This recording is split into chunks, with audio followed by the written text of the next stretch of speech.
In this video, we're going to be going over 5 agents that are dominating in the new act. Characters that are incredibly popular or seeing a lot of strategic play in the meta. We got to break them all down so you don't miss out. But speaking of missing out, let me tell you about SkillCapped with our 5-division rank up guarantee. Imagine going to a gym and you got your money back if you didn't end up completely ripped. That's exactly what this is. We have new courses every month, over 1,000 guides, and over 50 courses no one can compare. Sign up today for as little as $6.99 a month if you're serious about improving, and let's get right into the video. Now, the first category we're going to talk about is the oppressive category, and this is a character that is literally warping the entire meta around her, and this is true for both ranked and pro play, and it's incredibly important that if you don't play her, you at least know how to play against her, and that's Killjoy.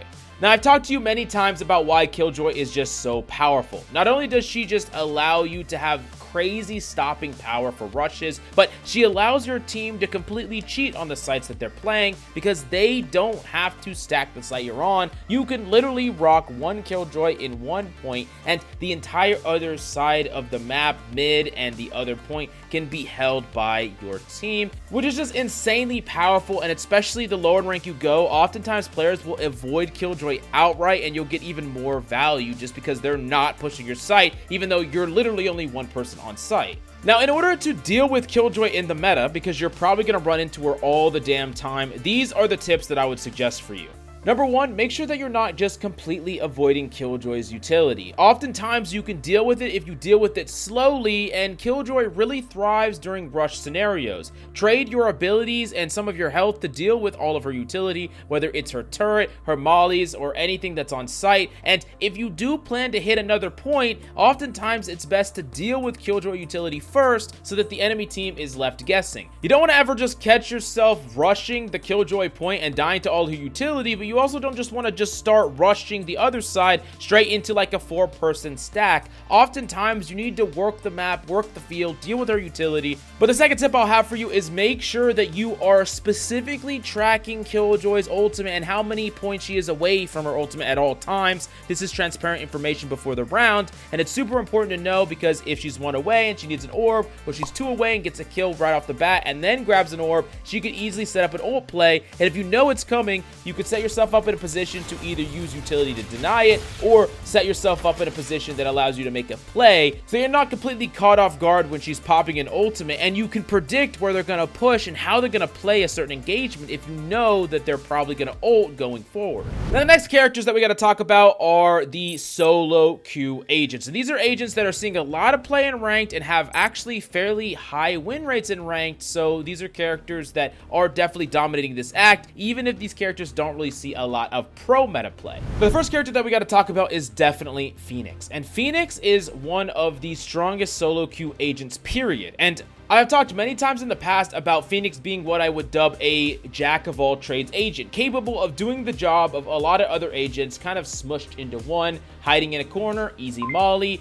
Don't have a smoke, you can smoke yourself on the site. Need to clear an angle or an opper, you have a flash. These are really important things to the character, and how you dynamically use these abilities on the fly is going to make or break your impact, because there's so many decisions you have so many tools in your arsenal. It's just about whipping them out in the right moments and not doing it in a way that gets you killed when you're in the middle of trying to throw an ability. Now, one thing that I would really suggest you do on this character if you want to climb with him is make sure that you are trying to secure orbs at all possible. You get your ultimate very fast, and it's one of the best ultimates in the game, especially in ranked play. So I would highly encourage you, if you're not in a situation where you're just perma rushing the enemy team over and over again and slowing things down, make sure that you're trying to acquire as many orbs as possible. Even on a lot of maps on defense, you could utilize your utility to like smoke down long, make an aggressive flash play, clear it, grab orb, and it's actually worth investing utility in order to grab these ults, because these ults can make plays that can literally just win rounds outright, and it's something I would highly suggest doing more of. But the next character that we do got to talk about is actually Reyna. Reyna. And Reyna is still one of the most popular characters in ranked, period. Not only is she just like a smurfing superstar, but she's a character that gives players a lot of agency over their wins and losses. While everyone else is kind of struggling to set up a strategy or do the quote-unquote right play, Reyna can just run it down mid and dink every head and you'll win the game, or you'll feed and go freaking 2-17. There's really no in between, but oftentimes Reyna can really feel feast and famine, and this is a problem if you really want to get the most value out of Reyna consistently and not have really highs and lows. But there's actually a couple tricks to have really consistent god-like aim on Reyna, and it's not even that difficult to learn. You can master it in just minutes. Check that out on the SkillCapped website down below. The next agents that we got to talk about in this video are agents that are still really solid in the meta, taking it over and seeing a substantial amount of play. First off, we do got to talk about Viper, and Viper is still super strong, especially with the addition of Breeze. Viper is basically needed. If you are a controller player and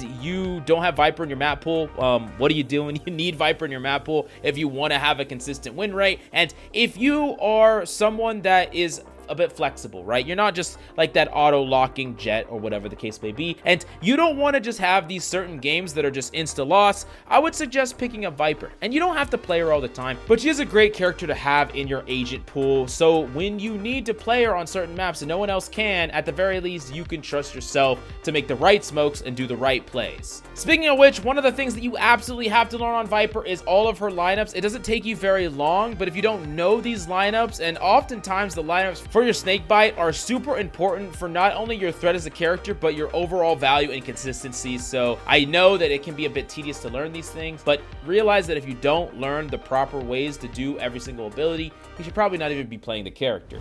The last character that we definitely got to talk about in the meta team strats is actually Skye. And I know that Skye just received quite a bit of nerfs, and a lot of people just thought that she would fall out of the meta, but the nerfs were not enough to dethrone this character from being a very, very solid play. Not only is she just really great on double initiator setups on Breeze that is rotated back in, but honestly, the nerfs just weren't enough to just dethrone her compared to a lot of the other initiators. She's still incredibly solid and an important part of the meta right now.